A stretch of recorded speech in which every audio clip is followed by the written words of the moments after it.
headed for the club. Last time he was there, Brown Swans and Peter Storrie drove in. What happened next? Emotions running high down here at Fratton Park outside the club shop. Peter Storrie arrived a short time ago to be faced with one angry fan shouting, "Are you going to resign?" Our cameras then picked up what happened when Storrie went and parked up outside the club shop, and this was the reaction that he was met with. You're going to resign again, Peter? You're going to resign? Come on, you've got to admit now, you're going to tell some truth. You've lowered for 18 months. Oh, for God's sake, leave it alone. You've lowered for 18 months, mate. You're still a million pounds, ain't you? 1.2 million pounds a year. 1.2 million pounds a year, Peter. You're having a laugh, mate. Well, after that furious confrontation, the supporter, Macer Cochrane, spoke to us here on Sky Sports News, and he just explained exactly why he felt it was important that he should see Storrie in person.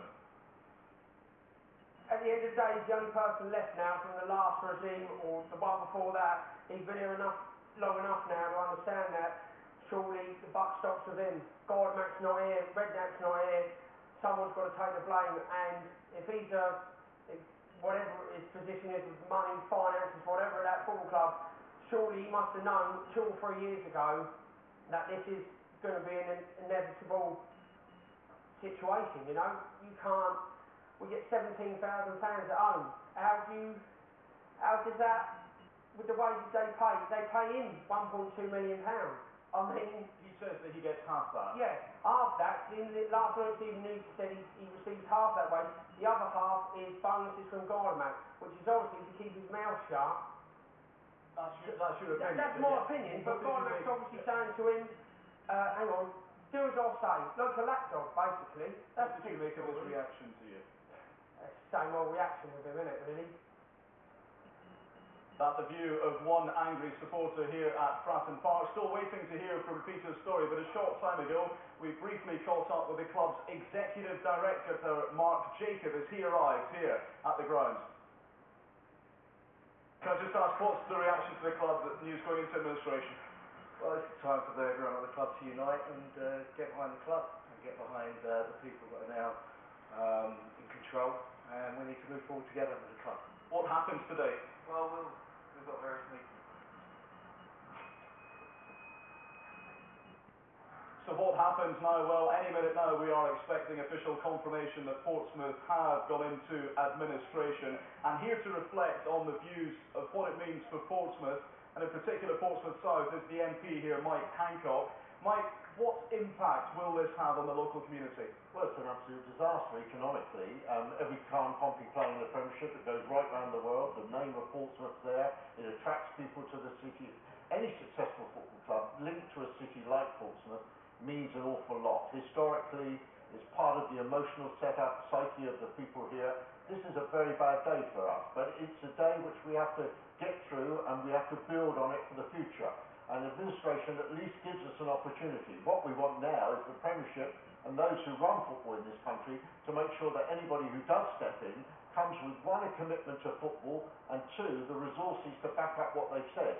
We've had so many false dawns here. It's been unbelievable, and it's unfair to a city like ours and to a loyal fan base like they have here in Portsmouth. What have your constituents been saying to you, and in particular the local businesses that many feel will suffer now as a result of this? Well, a lot of them have already suffered. A lot of them are queuing up behind the revenue to get their money, which they're owed by the club now. And if a new owner is coming in, they've got to build confidence again, otherwise they're not going to get the suppliers supporting the club. But for the businesses that have worked so hard to make this club a success, it's a bitter blow to them. It might mean that in the short term people might even lose their jobs over it, because cash flow is a big problem. And when you're owed a lot of money, you can't survive forever like that. The city, I hope, would look sympathetically at some of those businesses and try to help them. But this is a football issue, and this is an issue where the Premiership owes it to the football community here in Portsmouth to do a little bit more than they've done. All they've done at the present time is run the touchline, and they haven't run very fast in helping us. What would you say though to the Premier League, who say that they have done all that they can? They stopped transfers coming in, they diverted payments of money to other football clubs. This club is still trading, it's not gone bust. All the Premiership has done is looked after themselves and other clubs. What they have a responsibility to is to the fans in a city like Portsmouth. Football means a lot to the people in this city, and it means a lot for the Premiership to actually show some faith and actually maybe pay off some of the small creditors of this club. Give the St John's Ambulance Brigade the money they're owed. How can any organisation owe an organisation like that, somebody who provides safety inside the ground? How is it that they're already being strung out for money?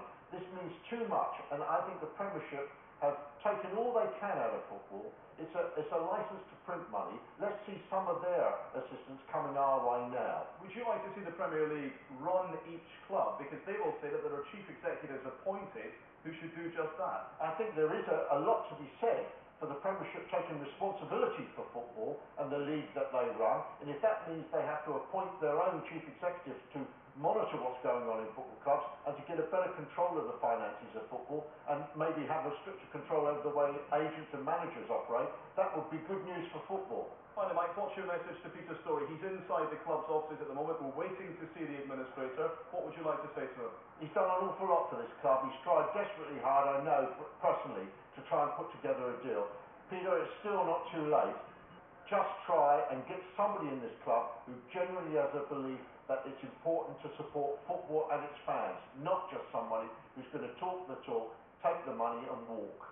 Right, thanks very much indeed, MP there for Portsmouth South here as we await the official confirmation that Portsmouth have become the first Premier League club to go into administration. Security's just been beefed up here. The gates have now been closed. Considerable media presence now here waiting for Peter Storrie to leave the offices here behind me as the club now tries to deal with life in administration.